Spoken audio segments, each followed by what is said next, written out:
They dragged him from the shoreline, broken, bleeding, and somehow still breathing. The villagers thought he was finished, another soul claimed by the sea. He was a foreigner, washed up on their remote coast after a violent storm, his skin scorched by the unforgiving sun, his body weak from a battle he'd lost, and a betrayal he never saw coming. He didn't know where he was, whose land he had trespassed upon. He only knew that the frantic rhythm of the storm had finally faded, replaced by an eerie silence. The drums had stopped, and all eyes were on him. Then she stepped forward. A vision wrapped in the vibrant colors of the island, her beads and shells glinting in the bright sunlight. Her very presence commanded a hush over the entire village, a silent respect that radiated from her. She moved with a grace that was both powerful and serene. She studied the broken man before her, not with fear or pity, but with a gaze filled with an undeniable authority. Her eyes scanned his wounds, his tattered clothes, the lines of exhaustion etched onto his face. A long moment passed, the only sound the gentle lapping of the waves against the shore.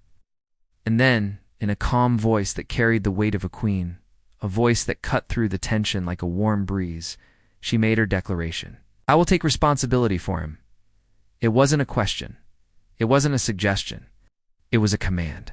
In that single instant, with those 7 words, his fate, which had been hanging by a thread, was completely rewritten.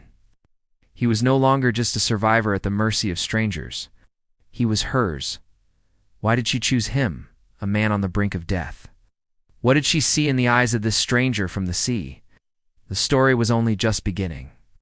This single act of defiance against tradition, against caution, set in motion a chain of events that would ripple through their community and across the Caribbean.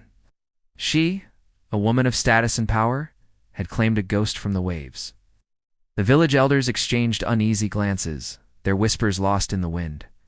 The warriors, who had been ready to cast him back to the ocean, now stood down, their spears lowered. Her word was law. But her decision came with a price. By saving his life, she had tied her own destiny to his, a bond that would be tested by secrets, jealousy, and the ghosts of his past that were sure to follow. What did she know that nobody else did? What future did she see for the man everyone else had written off? If you want to find out why she chose him, make sure you're subscribed so you don't miss part 2 of this story. Thanks for watching.